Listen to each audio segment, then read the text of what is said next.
வந்து எவ்வளோ பேர் காலி பண்ணியிருக்கு தெரியுமா? ஒரு நிறுவனத்தை காலி பண்ணுது, இவ்வளோ பெரிய ரெப்யூட்டட் டைரக்டர் சொல்கிற ஒரு டைரக்டரை காலி பண்ணிடுச்சு.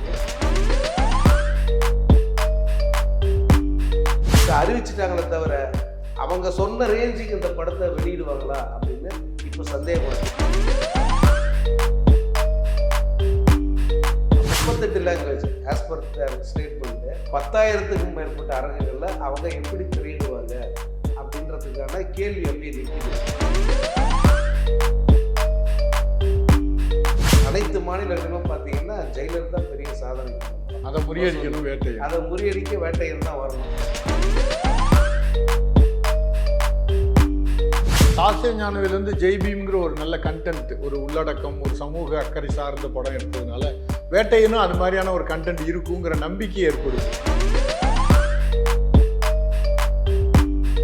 எனக்கு அது வந்து இது கொஞ்சம் அவசரப்படுறாங்களோன்னு தான் எனக்கு தோணுது. போதே அல்லது கடத்தல் ரெண்டு தான். அதுதான் வந்து லோகேஷ் கனகராஜோட உலகம்னு. சன் பிக்சர்ஸ் அவங்க வேலையை அவங்க கரெக்டாக பண்றாங்க, பட் வேட்டையன் குரூப் அவங்க வேலையை இன்னும் சரியா பண்ணல மாதிரி இருக்கு. இந்த வீடியோவை உங்களுக்கு வழங்குபவர்கள் பேசஸ் pay, secure digital payments with multiple features and great success rate. வணக்கம். இன்றைய சந்திப்பில் நம்முடன் இணைந்திருப்பவர் பத்திரிகையாளர் எஸ் சங்கர் அவர்கள். வணக்கம். வணக்கம். ஏற்கனவே நம்ம வந்து ஜெயிலருக்கு வந்து ஃபுல் டீட்டெயில்ஸ் நிறைய பேசியிருக்கோம். அதே மாதிரி ஒரு காலகட்டத்தில் வேட்டையன் உருவாகி இருக்கு, தயாராக இருக்கு, அந்த எல்லா பணிகளும் முடிந்த நிலையில் இருக்கு. என்ன அடுத்த கட்டமாக என்ன வேட்டையனுடைய செய்திகள்? அடுத்த கட்ட ரிலீஸ் தான். அடுத்து ப்ரொமோஷன் ஆரம்பிக்கும் போது வேட்டையனோட அனைத்து பணிகளும் முடிஞ்சுதான் அவங்களே அறிவித்து ஒரு ஃபோட்டோ கூட போட்டிருந்தாங்க. போஸ்ட் ப்ரொடக்ஷன், டப்பிங் எல்லாமே வந்து அந்த முடிகிற கட்டத்தில் இருக்குது. படத்தோட ப்ரமோஷன் பணிகள் தான் இனி ஆரம்பிக்கணும். ப்ரொமோஷன்னா இந்த படத்துக்கும் ஒன்றும் பெருசாக போயிட்டு ப்ரெஸ் மீட் வைக்கிறது அல்லது ஊராக போயிட்டு அந்த மாதிரியான அவசியமெல்லாம் இந்த படத்துக்கு கிடையாது. ஏன்னா இதில் இருக்கிற ஸ்டார் காஸ்ட்ன்றது ரொம்ப பெருசு. இது வரைக்கும் தமிழ் சினிமா பார்க்காத ஒரு ஸ்டார் காஸ்ட் அது. ஏன்னா ரஜினிகாந்த் ஒரு பக்கம்னா இன்னொரு பக்கம் அமிதாப்புங்கிற ஒரு ஜாம்பவான் இருக்கார்.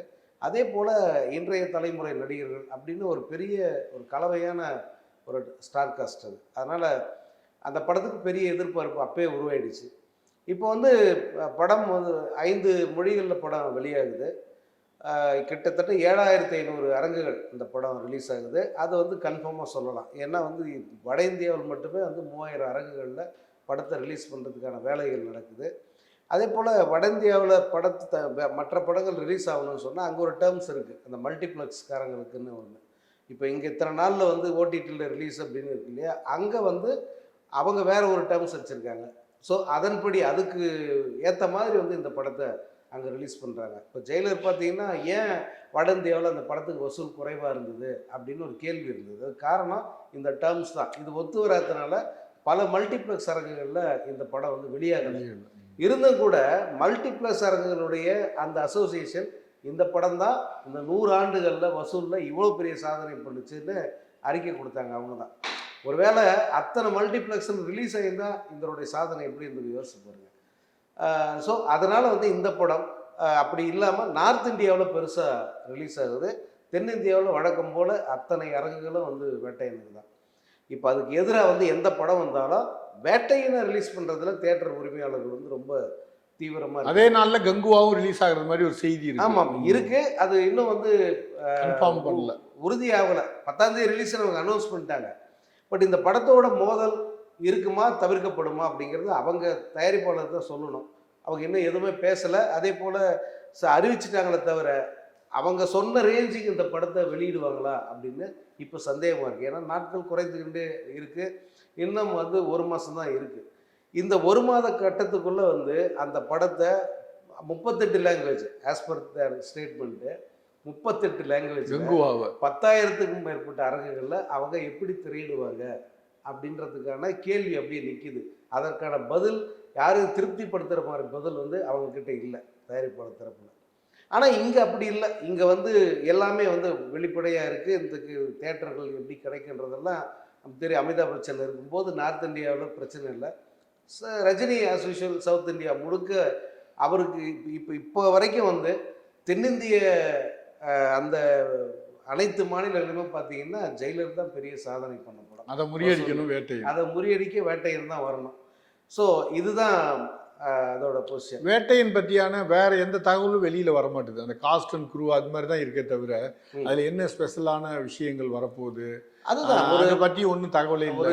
ஒரு போலீஸ் அதிகாரியின் கதைங்கிறதோட அது முடிஞ்சிருது. அதை பற்றி மேலே பேசுறதுக்கு ஒன்றும் இல்லை. மற்றபடி இதில் படப்பிடிப்பு நடந்தது எல்லாருக்குமே தெரியும். படப்பிடிப்பு தளத்தில் என்ன நடந்ததுன்னு அவங்க சொன்னாதான் தெரியும். அது ஏதாவது இனி ப்ரொமோஷன் நிகழ்ச்சிகள் ஆரம்பிக்கும் போது ஒன்று ஒன்றா வெளிவர வாய்ப்பு இருக்குது. ஏன்னா அந்த படத்தின் இயக்குனர் இது வரைக்கும் மீடியா எங்கேயுமே பேசலை. தயாரிப்பாளர் பொதுவாகவே பேச மாட்டார். ரஜினிகாந்த் படம் முடிஞ்சிருச்சு தொடங்குது அப்படிதான் சொல்கிறார். அதை தான் சொல்லுவார். அவரை பொறுத்த வரைக்கும் அவர் அதோட விட்டுருவார். மற்ற எதுலேயுமே அவர் மூக்க நுழைக்க மாட்டார். ஸோ இப்போது ஃபஸ்ட்டு சிங்கிள் விரைவில் வெளியேற போகுதுன்னாங்க. அதுக்கு அடுத்து படத்தோட ட்ரெய்லர் லான்ச் இருக்குது. அப்புறம் ஆடியோ லான்ச்சு அநேகமாக செப்டம்பர் 20 ஆடியோ லான்ச்சுன்னு சொல்கிறாங்க. அப்போது அந்த டைமில் இந்த படத்தின் சுவாரஸ்யமான பல விஷயங்கள் வெளிவர வாய்ப்பு இருக்குது. அது படத்தோட ப்ரொமோஷனுக்கு உதவும். சாஸ்திர ஞானவேல் ஜெய்பீம்ங்கிற ஒரு நல்ல கண்டென்ட், ஒரு உள்ளடக்கம், ஒரு சமூக அக்கறை சார்ந்த படம் எடுத்ததுனால வேட்டையனும் அது மாதிரியான ஒரு கண்டென்ட் இருக்குங்கிற நம்பிக்கை ஏற்படுது. அது அவரே ரஜினிகாந்தே சொல்லியிருக்காரு. இந்த படம் மக்களுக்கு நல்ல செய்தியோடு வருகிற ஒரு பொழுதுபோக்கு படம்னு சொல்லிட்டாரு. எல்லாமே அதில் அடங்கியிருக்கு. அதில் இருக்கு. ஆமாம், நீங்கள் அதுக்கு மேலே பேச வேண்டியது. இப்போ அடுத்து கூலி அப்டேட் போட ஆரம்பிச்சுட்டாங்க. ஆமாம், எனக்கு அது இது கொஞ்சம் அவசரப்படுறாங்களோன்னு தான் எனக்கு தோணுது. ஏன்னா வேட்டைன்ற படம் ரிலீஸுக்கு தயாராக இன்னும் 1 மந்த் இருக்கு, இன்னும் 1 மாதம் இருக்கு. அதுக்கு அவங்க பரபரன்னு செய்யணும்.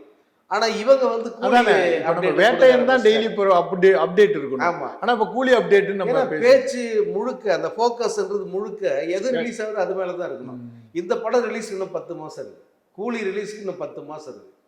ஸோ அதுக்கு இவ்வளவு அவசரப்பட வேண்டிய அவசியம். இன்னைக்கே பாத்தீங்கன்னா சுருதிகாசன் கம்பு அந்த சிலம்பாட்டம் இது பண்றது மாதிரி ஒரு ஸ்டில்ஸ் வந்துருக்கு. அவங்க இப்போ 3 நாளைக்கு முன்னாடி தினசரி 6 மணிக்கு கூலி அப்டேட் வரும்னு சொல்லிட்டு அறிவிச்சிட்டாங்க.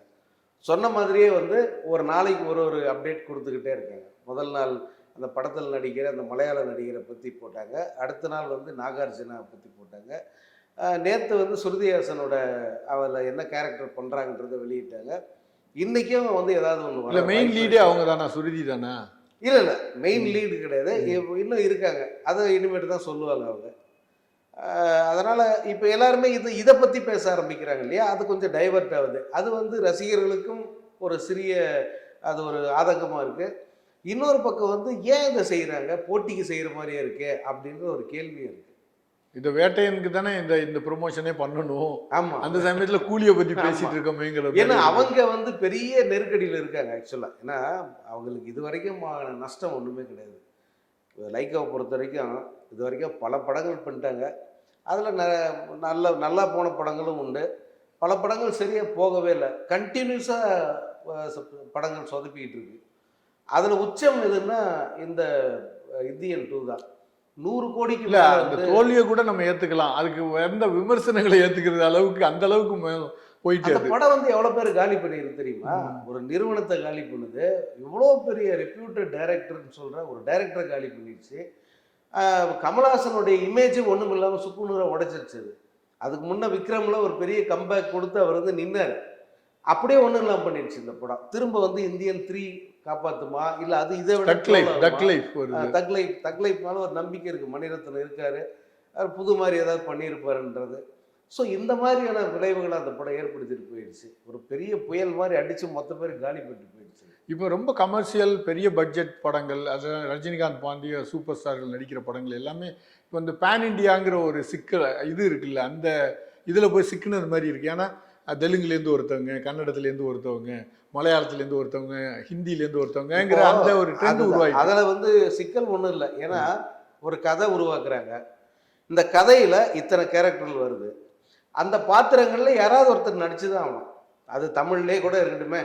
தமிழ் இண்டஸ்ட்ரியிலேருந்தே கூட அமிதாப் பதில் இன்னொருத்தர் நடிக்கலாம். அதே போல் நாகார்ஜுனா பதில் வேற ஒருத்தரை போடலாம். அதுக்கான ஆல்டர்னேட்டிவ் இங்கே இருக்குது, இல்லாமலாம் இல்லை. ஆனால் இப்படி போடும்போது எல்லை சுருங்குது. பிசினஸ் டெவலப் ஆகுது. அதே கதை கேரக்டர் தான் அங்கிருந்து ஒருத்தர் இங்கிருந்து ஒருத்தர் எடுக்கும்போது வந்து இவங்களை பார்க்குற ஆவலில் வந்து இன்னும் கொஞ்சம். இப்போ ஜெயிலர் வந்து சிவராஜ்குமார்னு வர்றாரு, அவரை பார்க்க கன்னடத்தில் வந்து வரிஞ்சு கட்டிட்டு இருப்பாங்க. ஆமாம், அதே தான். இப்போ மோகன்லாலை பார்க்க கேரளாவில் இது பண்ணுவாங்க. அதனால் அந்த ஒரு இதுதானே தவிர மற்றபடி இங்கே இருக்கிற தமிழர்களை வச்சு பேரந்திய படம் நம்ம கொடுத்துருக்கோம். தமிழ் சினிமா வந்து அதெல்லாம் ஏற்கனவே பார்த்துட்டு வந்துருச்சு. ஸோ அதுக்காக தான் இந்த இப்போ இந்த கூலி முதல் அந்த ஃபஸ்ட்டு போஸ்டர் வெளியிட்டாங்கல்ல, அது வரைக்கும் இப்போ அந்த நாகார்ஜுனா நடிக்கிறாருன்னு சொல்கிற வரைக்குமே அந்த கோல்டை வந்து இது பண்ணுறாங்க. ஆமாம், அந்த கோல்டு வந்து கலர் வந்து தெரியாத மாதிரி கொண்டு வந்துக்கிட்டே இருக்கு. இல்லை அது படமே வந்து பேஸ்ட் ஆன் கோல்டு ஸ்மக்லிங் அல்லது அந்த அது தொடர்பான கதை அப்படிங்கிறது தான் அவங்க அதை எஸ்டாப்ளிஷ் பண்ண விரும்புகிறாங்க. அதுதான் ஒன்று போதை அல்லாட்டி கடத்தல், ரெண்டு தான். அதுதான் வந்து லோகேஷ் கனகராஜோட உலகம்னு ஆயிடுச்சு. என்ன பண்ணுறது? பொதுவாக வந்து சன் பிக்சர்ஸ் அவங்களுடைய தயாரிப்புகள் எல்லாமே முறைப்படி அந்த அனௌன்ஸ்மெண்ட்டு இதெல்லாம் பண்ணுவாங்க. அவங்க அந்த ப்ரொமோஷனே பார்த்தீங்கன்னா ஒரு மாதிரி சிஸ்டமேட்டிக்காக பண்ணுற மாதிரி தெரியுது. இப்போ நீங்கள் சொல்கிறீங்க டெய்லி ஒரு 6 மணிக்கு ஒரு அப்டேட்டுன்னு, இதெல்லாமே அவங்க இன்னும் ப்ரொமோட் பண்ணிக்கிட்டே தான் இருப்பாங்க படம் வர வரைக்கும். அது வந்து ஏன்னா அவங்க வந்து ப்ரொஃபஷனல் ஒரு கார்ப்பரேட் நிறுவனம். அது சினிமாவை ப்ரொஃபஷனாக எப்படி பண்ணணும்னு கற்றுக் கொடுத்தது அவங்க தான்.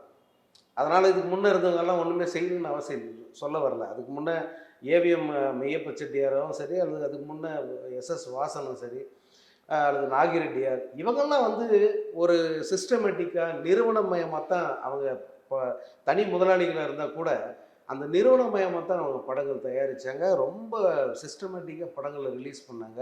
ஈவன் ப்ரொமோஷன்லாம் கூட இப்போ ப்ரொமோஷன்ற வார்த்தை இப்போ இல்லைன்னா கூட அவங்க ரொம்ப கரெக்டாக பண்ணியிருக்காங்க. இப்போ தேவர் வந்து தேவர் ஃபிலிம்ஸ் படம்னா சொன்ன தேதிக்கு ஒரு நாள் முன்னாடியே ஷார்ப்பாக வந்து பெட்டி நிற்கும் அப்படிங்கிற ஒரு உறுதித்தன்மை வந்து அவங்க கொடுத்துருந்தாங்க. அந்த சொன்ன தேதிக்கு படம் ரிலீஸ் ஆக முடியலன்னா வந்து தேவருடைய இந்த ருத்ர தாண்டவம் எப்படி இருக்குன்ட்டு பலரும் சொல்ல கேட்டு ஆச்சரியப்பட்டிருக்கும். ஸோ அந்த பாணி தான்.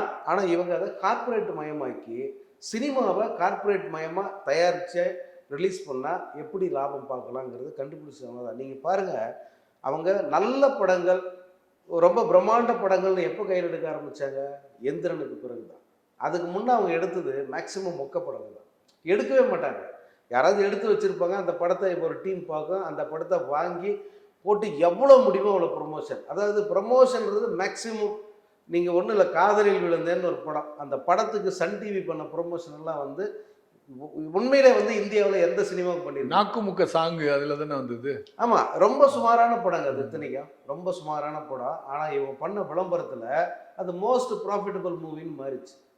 அதே மாதிரி தான் ஒவ்வொரு படமும் அதை விட இன்னும் ஒரு மோசமான படம், அதை விட இன்னும் ஒரு சுமாரான, இப்படி படங்களை கையில் எடுத்து வெறும் ப்ரொமோஷன் மூலமாக அதை சக்ஸஸ்ஃபுல்லாக மாற்றுறாங்க. அது ஒரு ஃபார்முலா அவங்க எடுத்தாங்க. ஆனால் அவங்களே படம் எடுக்க நேரடியாக படம் எடுத்தது அவங்க என்ன மாதிரி பண்ணுவாங்க? எந்திரன். அந்த படம் எந்திரன் படம் வந்து பிரம்மாண்ட பட்ஜெட், இந்தியாவிலேயே மிகப்பெரிய பட்ஜெட்டு. அதே போல் குவாலிட்டி ஆஃப் மேக்கிங் இருக்குல்ல, அது இந்தியாவில் யாருமே வந்து பண்ண முடியாத அளவுக்கு காம்ப்ரமைஸே இல்லாமல் பண்ணியிருந்தாங்க.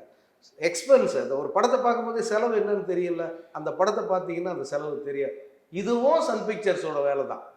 இதுக்கு முன்னே பண்ணாங்களே அந்த மாதிரி சின்ன படங்கள் எடுத்து பெருசாக, அது மட்டும் இல்லாமல் பெரிய படமாக எடுத்து அதை உச்சத்துக்கு கொண்டு போய் அதுலேயும் வந்து மேக்சிமம் ப்ராஃபிட். அந்த படம் நஷ்டம் இல்லை, பெரிய ப்ராஃபிட்டு, இந்தியாவிலே அதிக வசூலுக்கு வித்த படம் அப்படின்னு ஒரு பேர் எல்லாமே அந்த படத்துக்கு கிடைச்சிது. ஆக சன் பிக்சர்ஸுங்கிறது அந்த ஒரு படத்தை எப்படி வந்து ப்ரொஃபஷனலாக எடுக்கணும், எப்படி வந்து அதை ப்ரொமோட் பண்ணணும், எப்படி அதில் லாபம் பார்க்கணும் அப்படிங்கிறதுக்கு இன்னொரு நவீன, இந்த பழைய நான் சொன்னேன்னா அந்த முதலாளிகள் மாதிரி இது ஒரு நவீன ஒரு நிறுவனமாக மாறி இருக்கு. தமிழ் சினிமாவுக்கு நல்லது தானே, ஒரு லாபமாக மாறுறது தானே தொழிலுடைய வெற்றியை. அதை வந்து அவங்க திரும்ப ஒரு முறை வந்து அவங்க நினைவுபடுத்துகிறாங்க எல்லாருக்குமே, இப்படி பண்ணுங்கன்னு சொல்லிட்டு. அது எல்லாருமே இந்த மாதிரி பண்ணாங்கன்னா நல்லது தான். ஸோ கூலிக்கு அவங்க தர்றது அந்த வகையில் தான் நம்ம எடுத்துக்கலாம். இது 2 படம் அடுத்தடுத்து வருதுன்னும் போது ஒரு கிளாஷாக இருந்தால் கூட 2 ரஜினிகாந்த் படங்கள் தான், வேட்டையின் கூலி இருந்தும் கூட சன் பிக்சர்ஸ் அவங்க வேலையை அவங்க கரெக்டாக பண்ணுறாங்க. பட் வேட்டையன் குரூப் அவங்க வேலையை இன்னும் சரியாக பண்ணலைங்கிற மாதிரி இருக்கு. இப்போ வந்து வேட்டையன் தயாராகிட்டு இருக்கு, அக்டோபர் 10. அடுத்தது கூலி ஷூட் போயிட்டு இருக்கு, அப்டேட் பண்ணிகிட்டே இருக்காங்க. இப்போ ஜெயிலரும் ரெடி ஆகிட்டு இருக்கிற மாதிரி இருக்கு. ஜெயிலர் ஆமாம், அவங்க அனௌன்ஸ்மெண்ட் ஒன்றும் இல்லைங்க, வேட்டையன் ரிலீஸ் ஆகட்டும், அடுத்து ஜெயிலர் அனௌன்ஸ்மெண்ட் வரும் பாருங்க. பக்காவாக அவங்க வந்து அதான் சொல்ற ஹாலிவுட் ஸ்டைலில் எல்லாத்தையும் முடிச்சுட்டு போனால் ஷூட்டிங் முடிச்சுட்டு உடனே வந்துடணும், அவ்வளோதான். அந்த லெவலில் அவங்க தயாராக இருக்காங்க. நாமளும் பேசுறதுக்கு தயாராக இருக்கணும். ஆமாம். இதில் ஒரு அடிஷ்னல் அப்டேட் என்னென்னா, கூலி படத்தில் நடிக்க போகிற முக்கியமான ஒரு பிரபலம் ஒரு நடிகரை பற்றி தான். அது வந்து அவங்க நாளைக்கு சொல்கிறாங்களோ அல்லது இன்றைக்கே கூட விட்டுருவாங்களோ தெரியாது. அது என்னென்னா, இதுவும் ஒரு பாலிவுட் நடிகர். பாலிவுட்டில் முன்னணியில் இருக்கிற அமீர் கான் வந்து இந்த படத்தில் ஒரு முக்கியமான வேடத்தில் நடிக்க போகிறதா நிறைய பரபரப்பாக பேசிக்கிட்டு இருக்காங்க. அது வந்து கிட்டத்தட்ட உறுதியாகியிருக்கு. இல்லை, ஈவன் நேஷனல் மீடியா எல்லாருமே வந்து மிகப்பெரிய அளவில் அது செய்தியை போட்டுக்கிட்டு இருக்காங்க. அந்த செய்தியும் உண்மையாக இருந்தால் கூலி படத்தோட ரேஞ்சே வேறு. அந்த படம் ரிலீஸ் ஆகும்போது வந்து இன்னும் பரபரப்புங்கிறது உச்சகட்டமாக இருக்கும். நன்றி, வணக்கம். வணக்கம். இந்த வீடியோ உங்களுக்கு பிடிச்சிருந்தா லைக் பண்ணுங்க, ஷேர் பண்ணுங்க, கமெண்ட் பண்ணுங்க. மறக்காம OH சினிமா சேனலுக்கு சப்ஸ்கிரைப் பண்ணுங்க.